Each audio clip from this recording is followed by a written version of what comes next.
En el nombre del Padre, del Hijo y del Espíritu Santo. Señor mío y Dios mío, creo firmemente que estás aquí, que me ves y que me oyes. Te adoro con profunda reverencia. Te pido perdón de mis pecados y gracia para hacer con fruto este rato de oración.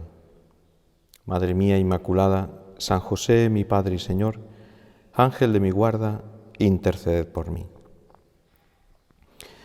Tras la fiesta de la Santísima Trinidad, la liturgia nos propone la solemnidad del Corpus Christi. Vamos a meditar en este misterio de nuestra fe, la presencia de Cristo en el Santísimo Sacramento. La liturgia nos propone para nuestra meditación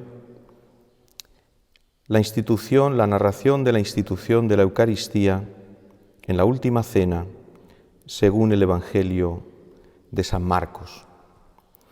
Comienza así la narración del evangelista San Marcos.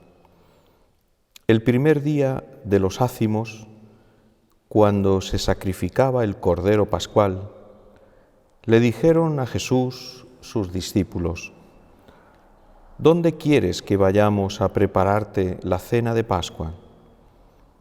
Él envió a 2 discípulos diciéndoles: Id a la ciudad, os saldrá al paso un hombre que lleva un cántaro de agua, seguidlo. El evangelista comienza con una indicación temporal, el primer día de los ácimos. Es la Pascua, el comienzo de la Pascua que duraba una semana. Los ácimos hace referencia a los panes que durante esos días se comían sin ningún tipo de levadura, por lo tanto sin ningún tipo de corrupción, para dar a indicar a los israelitas que la Pascua era el comienzo de una realidad nueva y que por lo tanto había que despejar toda la casa de cualquier tipo de levadura en cuanto que es el símbolo de la corrupción, de la masa corrompida y que envejece. Por lo tanto, la Pascua, como comienzo de una historia nueva de amor de Dios con su pueblo Israel, se significaba con la comida de estos panes ácimos. Se trata de eliminar todo lo pasado, todo lo viejo, todo lo caduco, todo lo que es corrupción y pecado. Y la Eucaristía, según el evangelista San Marcos, se coloca en este contexto, el primer día de los ácimos. Y además añade otra indicación: cuando se sacrificaba el Cordero Pascual. Es decir, mientras en el templo se estaban sacrificando los corderos de Pascua que iban a ser comidos en las familias de los israelitas para celebrar la Pascua. Esta indicación del Cordero de Pascua también es muy importante para entender el significado de la Eucaristía, porque está unido a ese sacrificio del Cordero de Pascua con el que Dios liberó al pueblo de Israel de la esclavitud de Egipto. Así, de alguna manera, la Eucaristía, unida a esta celebración del Cordero de Pascua, nos da a entender que en ella se contiene el sacrificio de Cristo como verdadero Cordero que quita los pecados y que nos da una nueva vida, porque nos libera de la corrupción, de esa levadura vieja del pecado, de esa historia de maldad que nos esclaviza y que nos oprime. La Pascua de Cristo, por tanto, es el comienzo, es el origen de nuestra historia. En la Eucaristía celebramos nuestro nacimiento como cristianos que tuvo lugar en la Pascua de Cristo. Gracias a la entrega de amor de Jesucristo, nosotros hemos renacido a esa vida nueva, y esto es lo que se celebra y lo que se significa en la Eucaristía. De la misma manera que los israelitas, año tras año, hacían memoria y recordaban y celebraban la liberación de Egipto, nosotros hacemos también memoria del comienzo de nuestra historia como discípulos de Cristo cada vez que celebramos la Eucaristía. Jesús, cuando da indicaciones para preparar la cena, se asegura de que nadie lo vaya a interrumpir. Es tan importante lo que el Señor va a celebrar en esa última cena, que se asegura de que nadie, y de manera especial Judas, pueda obstaculizar y pueda interrumpir la celebración de esa cena de Pascua. Él sabía perfectamente que Judas lo iba a entregar. Y por eso, cuando da indicaciones a sus discípulos, les da unas indicaciones muy genéricas para que nadie sepa exactamente dónde, en qué lugar va a celebrar la cena de Pascua. Id a la ciudad y os saldrá al paso un hombre que lleva un cántaro de agua, seguidlo. Solamente estos 2 discípulos que Jesús envió sabrían dónde iba a tener lugar la cena. Y esto lo hizo Jesús para esconderle a Judas el lugar donde iba a celebrar la cena. Judas no se había dejado convertir por Cristo. Estaba todavía demasiado unido, demasiado ligado a ese mundo viejo, de esas costumbres del pueblo de Israel que veía amenazadas por el mensaje de Jesús. Y Jesús también, con detalle, les habla de la preparación de la sala. Y esto es interesante porque también nos ayuda a nosotros a entender que la celebración de la Eucaristía hay que prepararla, que no se puede celebrar de cualquier manera, que es muy importante lo que ocurre y que por lo tanto tiene que ser todo perfectamente preparado y dispuesto. Se habla, en primer lugar, de este símbolo, de este signo de un hombre que lleva un cántaro de agua. El agua solo se podía recoger en Jerusalén en la piscina de Siloé, que significa enviado, y que en el Evangelio de San Juan está unida a un milagro de Jesús, la curación de un ciego. Pero es que ningún hombre llevaba el agua en un cántaro, porque era un servicio propio o de los esclavos o de las mujeres. Así, con esta indicación, Jesús nos está diciendo que el signo distintivo que introduce en la Eucaristía, lo que nos ayuda a entrar en el misterio de la Eucaristía, es la humildad del servicio, del esclavo, de las mujeres que llevan el agua y que así, de esta manera,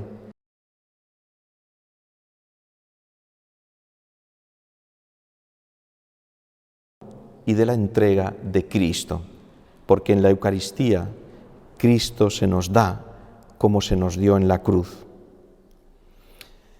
Dice más adelante el Evangelio de San Marcos que este hombre os enseñará una habitación grande en el piso de arriba, acondicionada y dispuesta. Se describe entonces la sala con mucho detalle. Y si se describe con tanto detalle es porque hay un mensaje en todos estos detalles. Si no, de lo contrario, parecerían detalles superfluos, innecesarios. Y el Evangelio no nos deja detalles innecesarios y superfluos. Todo lo que viene escrito, todo lo que viene manifestado en el Evangelio tiene su importancia y contribuye a hacernos entender mejor el mensaje que nos quiere transmitir. Lo primero que dice es que la sala se encuentra en el piso de arriba. Ya toda la comunidad cristiana primitiva con el apóstol Santiago a la cabeza, celebraba allí la Eucaristía. En el piso de abajo había una sinagoga.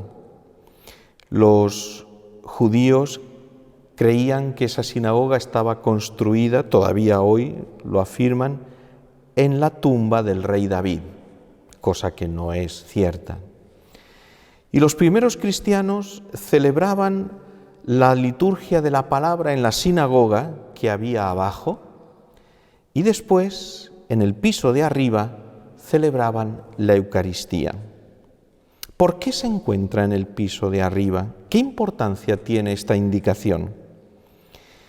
Es algo que incluso durante mucho tiempo, el apóstol San Pablo, por ejemplo, aparece celebrando la Eucaristía en un primer piso y allí tuvo lugar aquella anécdota de aquel joven que estaba apoyado en la ventana y que se quedó dormido y se cayó al suelo y murió.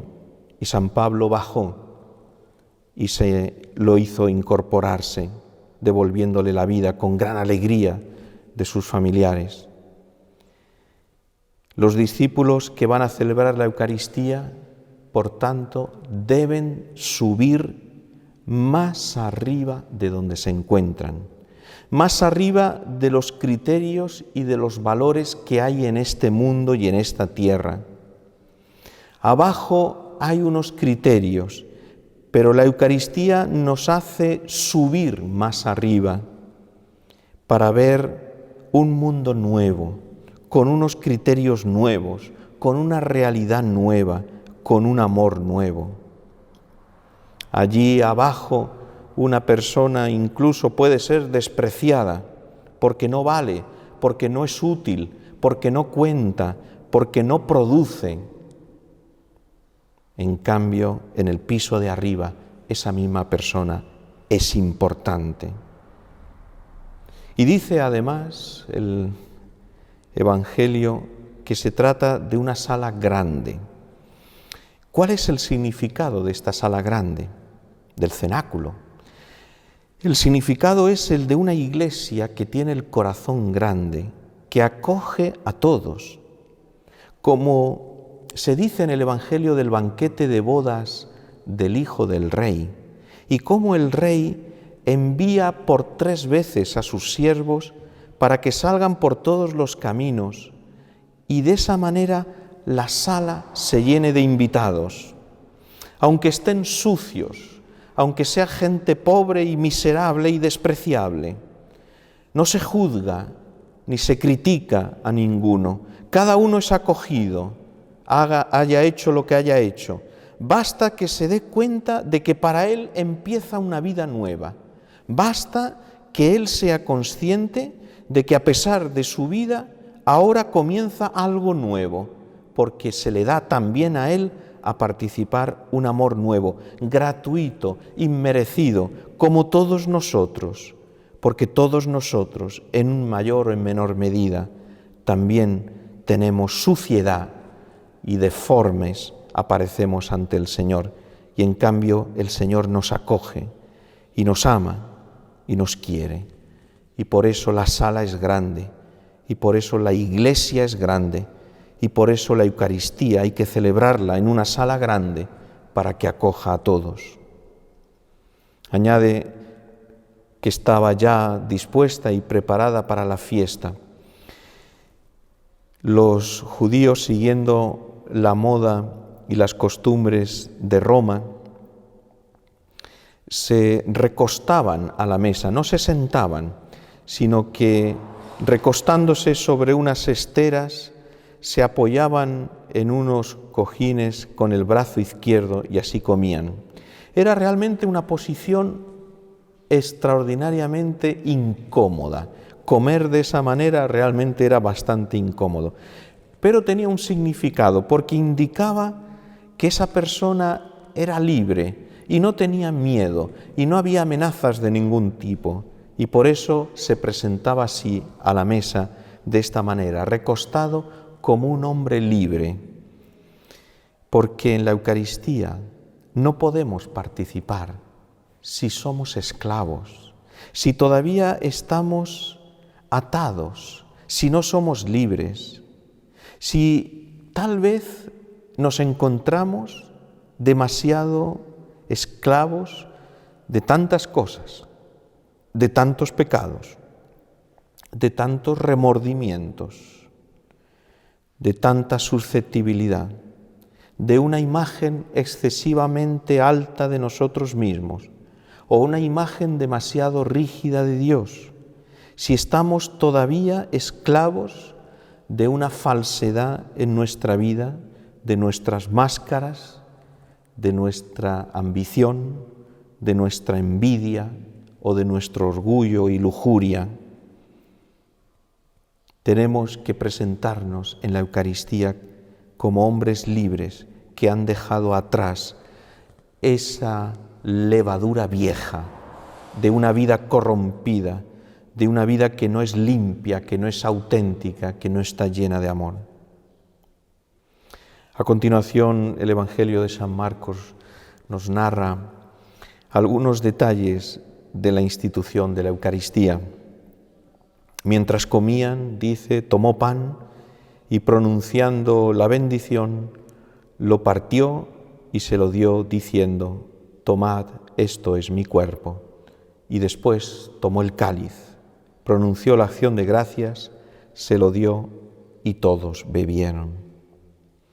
Jesús sabe que va a morir y lo que lleva en el corazón en ese momento, lo que hay en el corazón de Jesús en ese momento extraordinario, es que ese amor que le lleva hasta la muerte, hasta entregarse por nosotros, que ese amor no termine nunca, que se perpetúe, que se actualice, que se haga realidad en cada momento de nuestra vida hasta el final de la historia.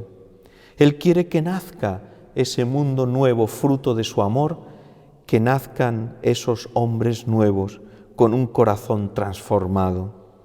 Y les deja entonces un signo de esa vida nueva, de ese amor nuevo, que es la Eucaristía. La Eucaristía, como nos dice el Evangelio, el primer gesto de Jesús es tomar el pan. El pan es el símbolo de todo lo necesario para la vida, todo lo que significa nuestra hambre, todo el deseo, tantos tipos de hambre, tantas necesidades, tantas cosas que ambiciona y que anhela nuestro corazón. También el vino incluye todo lo que es necesario para la alegría, el amor, la fiesta. Y Jesús tomó el pan porque estos signos, el pan y el vino, representan toda la vida de Cristo, también nuestra propia vida.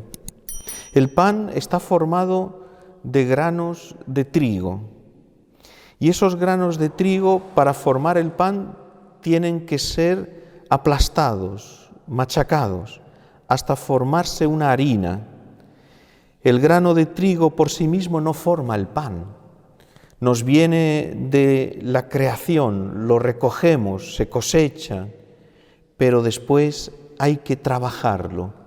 Y hay que trabajarlo para molerlo, para que se convierta en una harina con la que se pueda hacer el pan. Y esta es la vida de Cristo. Y el vino, que también representa esa vida de Cristo, ese amor de Cristo, está hecho de granos de uva, pero que son prensados esos granos de uva para que puedan producir el mosto con el que hacer el vino.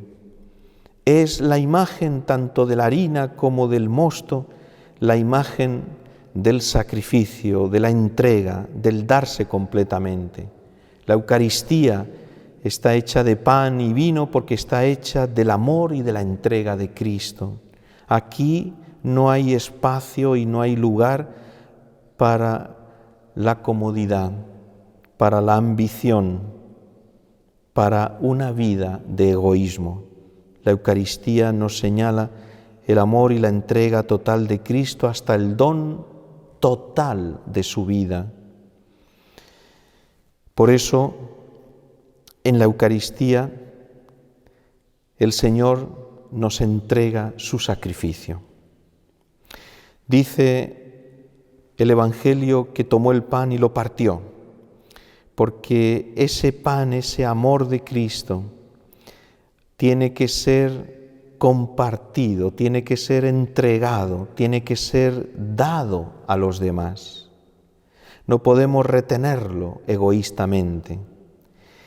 Y en la Eucaristía, precisamente porque el pan se comparte, porque el amor de Cristo se comparte, hace que en la Eucaristía no seamos rivales, sino hermanos que comparten el mismo pan. Quien tiene sentimientos de rivalidad, quien tiene sentimientos de odio, quien tiene sentimientos de enfrentamiento, de ambición, de envidia, tiene que purificarse y dejar que el amor de Cristo lo transforme, lo cambie, para poder participar en este don inmenso de la Eucaristía. Esto es mi cuerpo, dice Jesús. Para un israelita, el cuerpo no representa como para nosotros el cuerpo físico, el cuerpo biológico, sino que representa toda la persona entera con toda su historia, con todos sus avatares. Así Cristo nos presenta en la Eucaristía toda su vida, toda su historia, toda su entrega total. Toda mi vida es alimento de vida, de alegría, dirá Cristo en la Eucaristía. Tomad y comed, es la primera orden que da Jesús. Tomad y comed, es decir, asimilar toda la vida que os he entregado, hacerla vuestra, que mi amor que os doy lo hagáis vuestro. Comer significa aceptar y hacer propia la entrega de amor de Cristo. No se puede comer la Eucaristía y permanecer en el egoísmo, y permanecer en la ambición y en el orgullo, porque eso significa que no se ha recibido a Cristo, que no se le ha asimilado, que no se ha hecho parte de nuestra vida, que no nos hemos dejado transformar y tocar por su amor. Bienaventurados los invitados al banquete de bodas del Cordero. Esto es la Eucaristía, este banquete de bodas del Hijo de Dios, en el que nosotros somos invitados para unirnos a esa entrega de amor. La Eucaristía es una propuesta de amor que Cristo te hace. Por eso vamos a la Eucaristía para tomar conciencia de que somos personas amadas gratuitamente, sin merecerlo. A eso vamos, a la Eucaristía. No vamos allí porque no tenemos otra cosa que hacer. No celebramos la Eucaristía porque estamos aburridos y así por lo menos nos distraen. No vamos a la Eucaristía porque es una costumbre que hemos hecho durante tantos años y que al final, si no la celebramos, parece que nos falta algo. Y es verdad que nos falta algo. A la Eucaristía vamos porque tomamos conciencia de que somos personas amadas gratuitamente por Dios, sin merecerlo. Y a eso vamos a la Eucaristía, a beber en la fuente del amor, a que Cristo nos cambie el corazón, nos lo transforme, nos lo purifique, nos lo haga semejante al suyo, para que también nosotros, participando en la Eucaristía, podamos partir nuestra vida y entregarla a los demás. Allí, en la Eucaristía, se nos ha dado y se nos da lo más importante, y por eso estamos llamados a darlo a los demás. Cuando alguien dice o piensa, y a veces lo dicen echándolo en cara a los cristianos, que la Eucaristía es una pérdida de tiempo, que más que ir a la Eucaristía lo que hay que hacer es tantas obras buenas, obras sociales, ayudar a los demás, evidentemente. Y que la Eucaristía, en cambio, es una pérdida de tiempo. Habría que decirle entonces que cuando el esposo habla con la esposa, ¿eso es una pérdida de tiempo? Cuando un padre habla con su hijo, ¿es una pérdida de tiempo? Cuando dos enamorados hablan, ¿es una pérdida de tiempo? Cuando se dan una caricia, ¿es una pérdida de tiempo? Si el amor es una pérdida de tiempo, entonces sí, la Eucaristía también es una pérdida de tiempo, y bendita pérdida de tiempo que nos hace vivir de amor. Y entonces, viviendo del amor de Cristo, podremos hacer tantas cosas buenas en el mundo y podremos cambiar este mundo, pero no con ideologías, no con sistemas políticos, sino con la fuerza del amor de Cristo, que es la única que puede cambiar este mundo si antes dejamos que nos cambie nuestro corazón. Gloria al Padre, y al Hijo, y al Espíritu Santo, como era en el principio, ahora y siempre, por los siglos de los siglos. Amén.